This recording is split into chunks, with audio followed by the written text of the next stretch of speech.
nós tínhamos colocado um dispositivo, não posso deixar de registrar a presença do ministro Atos Gusmão Carneiro, né, que muito me honra e me intimida, sentado ali, olhando para mim, porque ele foi autor do segundo ato, né?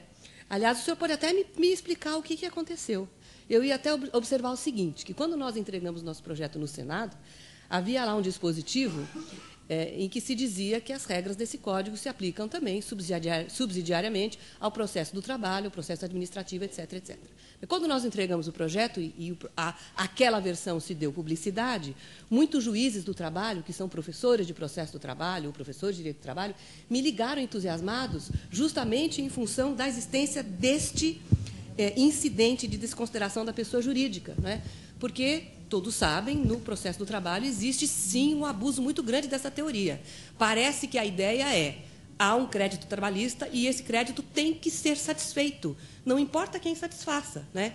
Então, na verdade, de repente, no processo trabalhista, acaba sendo atingido um carro que foi da prima, do irmão, da sobrinha, da filha, do fulano que foi sócio da empresa há 12 anos atrás, quando o empregado nem era empregado ainda da empresa. E isso acontece todo dia. Então, quando esses juízes, muitos deles dão aula, inclusive, na PUC de São Paulo, viram que havia esse procedimento, né, em que havia contraditório, provas, etc., com decisão recorrível no Código de Processo Civil, para que só depois de ultimado houvesse, então, a decisão recorrível, no sentido de que a pessoa jurídica seria desconsiderada, né, é que se poderia efetivamente partir para a execução de bens que não são da empresa ré. E, de repente, ministro Atos, esse dispositivo saiu. Agora está lá o seguinte, né, foi no Senado, né? Vocês sabem que, depois que nós entregamos o projeto, foi nomeada uma comissão no Senado, integrada pelo eminentíssimo ministro Atos Gusmão Carneiro, pelo professor Cássio Scarpinella e pelo juiz desembargador hoje, né, Dorival Renato Pavan, e o projeto foi turbinado, digamos, para usar uma expressão coloquial. E saiu a expressão processo do trabalho. Não sei por quê, né? Porque, na verdade, quando se escreve um projeto de lei, a gente tem que ter zilhões de preocupações, né? Inclusive, infelizmente, há de agradar certos segmentos. Ah, mas os juízes não vão gostar disso. Não, mas tem que pôr, mas tem que pôr de um jeito mais suave, porque os advogados não vão gostar disso, né? Então, com tudo isso, a gente tem que se preocupar na hora de colocar alguma coisa num projeto de lei, infelizmente. Devem ser preocupações menores, obviamente, mas não podem estar totalmente ausentes. Bom, que o processo tenha o tal do prazo razoável, como consta na Constituição Federal e como agora consta também do CPC projetado, depende do que ocorre no próprio processo, nele mesmo, e depende do que se passa com o Poder Judiciário em geral, com a movimentação e com a quantidade de processos e de recursos que os juízes, que os desembargadores e que os ministros têm para julgar. Claro, né? Porque não adianta o processo ser em si mesmo muito ágil, se o juiz pega nele num dia, e depois ele vai ter 2 meses lidando com outras coisas, decidindo outros processos para voltar a pegar naquele processo que ele abandonou há 2 meses atrás, né? Então, é necessário que essas duas dimensões não sejam abandonadas. Não se pode, na verdade, perder de vista que a gente tem que cuidar do processo em si, né, e da movimentação do judiciário como um todo, para que cada um dos processos acabe começando e terminando num prazo razoável. Então, tendo em mente essas duas dimensões, é que nós incluímos no projeto uma série de dispositivos que têm a ideia de salvar o processo, né? De aproveitar o processo. É um princípio típico do direito administrativo, né? O princípio do aproveitamento. E eu sempre sustentei, desde os primeiros trabalhos que escrevi, e hoje estou realmente convencida de que eu estava certa, felizmente, que muitos princípios do direito administrativo se aplicam ao processo, né? Na verdade, aquela história, aquele vício dos processualistas antigos de procurarem soluções para problemas que o processo não resolve nos livros de civil, né, deve ser positivamente enterrado para sempre. Nós temos soluções muito mais interessantes, conseguimos conceber saídas muito mais criativas se nós formos procurar alguma coisa nos livros de direito administrativo, né? Esse princípio do aproveitamento é um princípio de que falam muitos administrativistas clássicos, como, por exemplo, o professor Oswaldo Aranha Bandeira de Mello, muitos italianos, né? No fundo, é o princípio da fungibilidade. O princípio do aproveitamento é o princípio da fungibilidade. Assim como o princípio do aproveitamento é o princípio que inspira esses dispositivos que, aplicando o princípio da instrumentalidade, né, que é o princípio que tem uma cara processual, mas, no fundo, também é de direito administrativo, né, de organizar as coisas, né, é essa a ideia, esses dispositivos que têm por objetivo aproveitar o processo. Então, por exemplo, no artigo 118, inciso 5º, há lá uma regra no sentido de que o juiz, sempre que possível, deve determinar o suprimento de pressupostos processuais e de quaisquer outras nulidades e decidir o mérito. Logo em seguida vem um outro que diz o seguinte: quando o juiz puder decidir o mérito a favor da parte a quem aproveite a decretação de nulidade, deve fazê-lo. E nós incluímos também um dispositivo nessa mesma linha que vai fazer corar, né, ou pelo menos se sentir muito desconfortáveis, os ministros que decidem com base na tal jurisprudência defensiva, os que criam e os que obedecem, né, e os que seguem essa linha. Nós colocamos o seguinte no projeto: se o recurso excepcional, extraordinário ou especial, apresenta uma causa de inadmissibilidade que não seja considerada grave, essa deve ser ignorada ou suprida, e o recurso deve ser julgado no mérito. Né? Então, na verdade, esse dispositivo foi inspirado por essas decisões absolutamente teratológicas dos tribunais superiores, principalmente do STJ, né? No sentido de que o recurso não pode subir porque o carimbo está borrado, ou porque a guia está preenchida metade à mão, metade à máquina, ou porque a guia é eletrônica e não pode, enfim. Né? Essas coisas que, para nós, advogados, são difíceis de explicar para o cliente, né? Até porque não somos nós que carimbamos. Né? E até porque, às vezes, a decisão, o carimbo nem está borrado. Outro dia eu tive que entrar com embargo de declaração para pedir uma explicação, porque o carimbo não estava borrado. Né? Além de tudo, né? Para dar o exemplo pior. Né? É claro que nós conhecemos exemplos um pouco mais mascarados, né? Como, por exemplo, o exemplo de jurisprudência defensiva do caso em que se considera que, quando a outra parte entra com embargo de declaração, o meu recurso especial seria extemporâneo, porque os recursos ordinários não teriam sido exauridos. Né? Então, há um acórdão de segundo grau, fruto de unanimidade, pronto para ser objeto de recurso especial, eu entro com um recurso especial. A outra parte entra com embargo de declaração para corrigir um erro material, por exemplo. Eu tenho que reiterar o meu desejo no sentido de ver o meu especial julgado, senão ele será considerado precoce, né?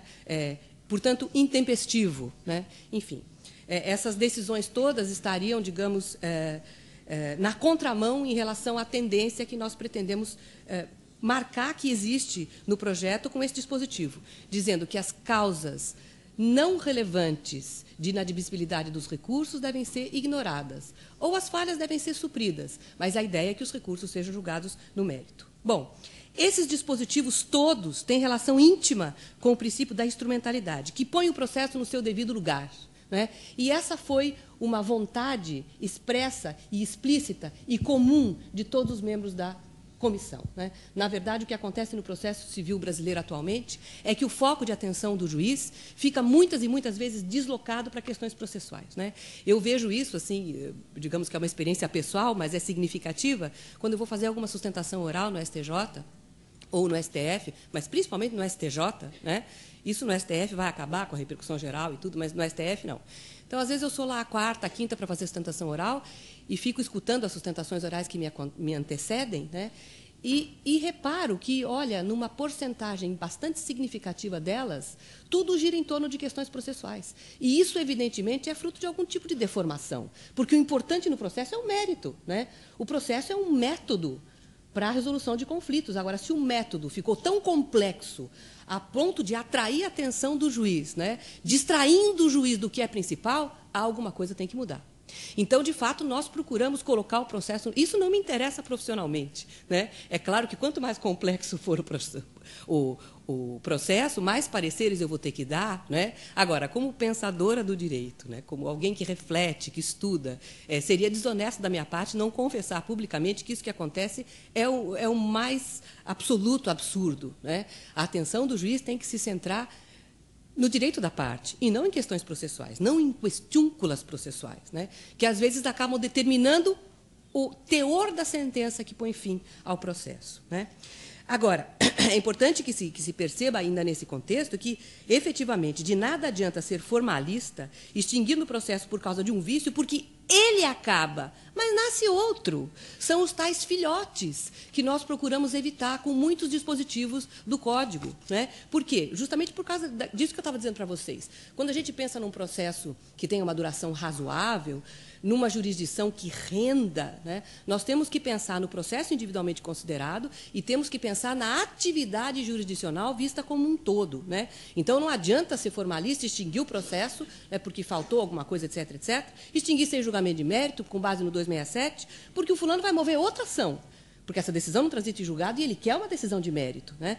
Também não adianta deixar de conhecer um recurso porque o carimbo está borrado, porque o recurso é intempestivo, porque precoce, porque interposto antes de começar a correr o prazo. Né? Não adianta, porque se a decisão efetivamente está errada, acaba aquele processo e vai nascer uma ação rescisória. Né? Então, é melhor que se resolva tudo naquele processo, é melhor que o processo renda. Dá mais trabalho para o juiz? Dá. Mas acaba valendo a pena? Né? Claro que acaba valendo a pena, porque aquele processo resolve de vez a controvérsia subjacente. Né? E o juiz não decide com base na falta de uma condição da ação, na falta do pressuposto processual, etc. Né? Há também um dispositivo no Código que se diz, eu até nem coloquei aqui no meu script, mas agora estou me lembrando dele, é um dispositivo que recomenda expressamente ao juiz que toda vez que há condições dele decidir o mérito, em vez de proferir uma decisão de carência, ele deve, sim, decidir o mérito, proferir uma decisão com base no 269.1, que seria hoje o 269.1, e não com base no 267, para evitar justamente os tais filhotes. Eu penso sempre em gremlins. Eu não sei se vocês assistiram o filme dos Gremlins, mas eu imagino que um juiz com excesso de trabalho deve pensar nos Gremlins. Né? Quando ele acha que terminou, alguém não podia molhar, qualquer coisa assim, e começa a surgir mais. Né? Porque eu vejo o desespero dos ministros do STJ, e esse desespero realmente costuma acontecer com os ministros mais sérios. Né? Aqueles que gostariam de julgar com vagar, com serenidade, com tempo, de julgar como artesãos, né?